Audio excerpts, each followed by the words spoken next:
তুমি একদম ঠিক বলেছো। তোমার পুরো বাড়িটা অন্ধকারে ভরে উঠেছে। তোমাদের তো দেখছি ভগবানের সাথে কোনো সম্পর্কই নেই। মানে আপনি কি বলতে চাচ্ছেন? আমি তোমাদের পুরো বাড়িটা ঘুরে দেখলাম। তোমাদের বাড়িতে মন্দির তো আছে ঠিকই, কিন্তু সেই মন্দিরে কোনো প্রদীপ ধরানো হয় না। গুরুদেব, আমরা তো মন্দিরে প্রদীপ ধরাই না।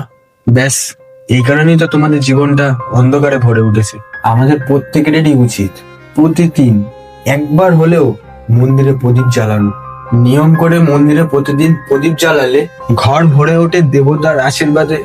আর সেই ঘরে সবসময় ভগবান বাস করে। যেই ঘরে ভগবান বাস করে সেই ঘর সুখ, শান্তি, সমৃদ্ধিতে ভরে ওঠে।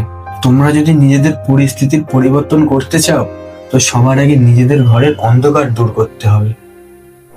সেদিনের পর থেকে প্রতিদিন আমি বাড়িতে প্রদীপ জ্বালানো শুরু করি, আর সেই প্রদীপের আলোয় আমার বাড়ি সবসময় আলোকিত থাকে। এমন না যে আমাদের জীবনে এখন সমস্যা আসে না, সমস্যা আসে, কিন্তু আমরা ওই সমস্যা হাসি মুখে কাটিয়ে উঠতে পারি। এই জন্যই তোকে বলছি, তুইও তোর বাড়িতে প্রতিদিন প্রদীপ জ্বালানো শুরু কর। দেখবি আস্তে আস্তে তুই নিজে থেকে সবকিছু বুঝতে পারছিস। বুঝলি?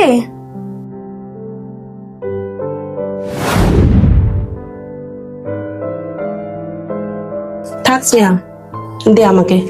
আজকে থেকে আমি ধরাবো প্রদীপ।